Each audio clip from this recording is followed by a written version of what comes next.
Hello, j'espère que vous allez bien. Donc aujourd'hui, nous allons principalement essayer de revenir sur les méthodes de validation croisée.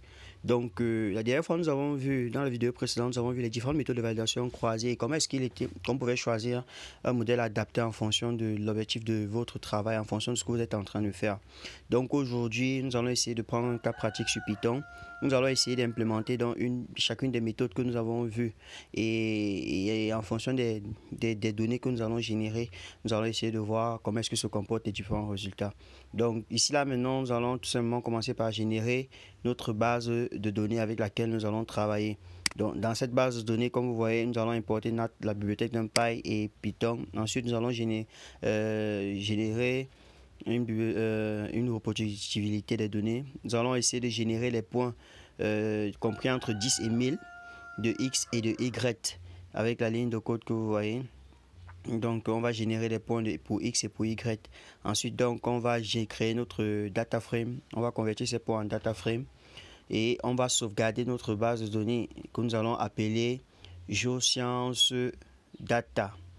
Donc, après cela donc, nous allons tout simplement, on va dire, nous allons importer cette base de données.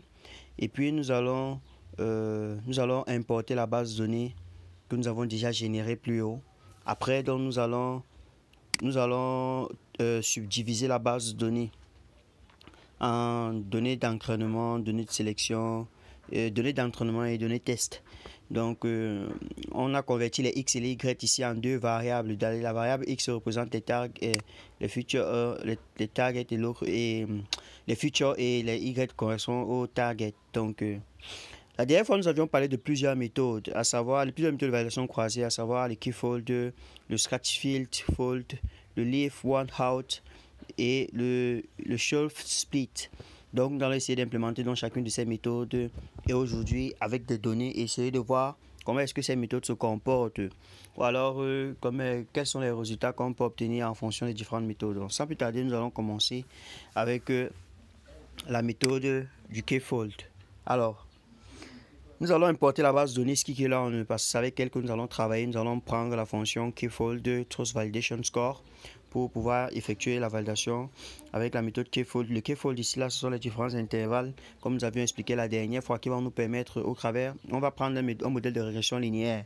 Avec ces différents intervalles, donc, nous allons pouvoir générer et évaluer notre modèle avec les différents folds, c'est-à-dire on divise la base de données et à chaque fold on va évaluer le modèle texte et le modèle de résultat. Donc après avoir fait cela, voilà le résultat qu'on obtient, le MSE qui est assez bon quand même. On prend maintenant la méthode scratchfield fold. Donc cette méthode là qui fonctionne généralement avec les données de classification et non données de régression. Donc on va plutôt changer maintenant le modèle, on va pas utiliser un modèle de régression ici, on va plutôt utiliser un modèle de classification. Et principalement donc, nous allons utiliser la fonction Decision Tree Classify et nous allons importer la fonction Stratified Fold de la bibliothèque Scikit-learn Selection. Une fois qu'on implémente avec la fonction, on implémente le code avec la nouvelle base de données pour classifier le modèle de classification qu'on veut. On doit d'abord classifier les bases de données. Une fois que c'est fait, on va donc utiliser la fonction Stratifold pour pouvoir effectuer notre validation croisée et afficher les scores des différentes validations croisées en fonction des différents intervalles. Vous voyez, il y a la validation, l'occurrence en fonction des intervalles et puis il y a la moyenne que nous avons en bas. Après cette méthode-là, nous allons passer à la prochaine méthode tout simplement qui va nous permettre entre autres de pouvoir effectuer la validation leave one out. Alors, cette validation-là, nous allons utiliser la fonction leave one out que nous prenons directement dans la bibliothèque Scikit-learn et nous allons segmenter les données et effectuer donc la validation. Nous allons segmenter les données et effectuer donc la validation croisée avec le code que vous voyez. Vu que c'est une base de données généralement qui s'effectue, c'est une méthode de validation, comme nous avions dit la dernière fois, qui s'effectue avec plusieurs data. C'est une méthode de validation qui s'effectue avec plusieurs data. Donc, c'est normal que vous voyez, nous avons plusieurs data là. Et puis, on a donc compilé, on a le résultat suivant. Donc, voilà ce que ça donne. Nous allons maintenant procéder avec une une autre méthode, la méthode Shove Split, qui va nous permettre d'obtenir le résultat que vous voyez en fonction de la bibliothèque Scikit-learn Selection que nous allons sélectionner.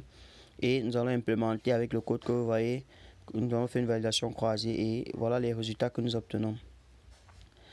Alors, merci pour tous ceux qui nous ont suivis jusqu'ici. Nous vous remercions beaucoup pour avoir participé à cette séance, cet échange. J'espère qu'elle vous a été d'une grande utilité et que grâce à cela, vous aurez la possibilité de pouvoir améliorer vos performances, les performances de vos différents modèles de validation. Donc, n'hésitez pas à être prêt pour la vidéo de demain. Nous avons déjà dépassé les 50 jours et nous vous remercions beaucoup pour votre soutien. On se retrouve donc pour nos prochaines vidéos, nos prochains échanges sur les machine learning appliqués aux géosciences. Merci et à demain.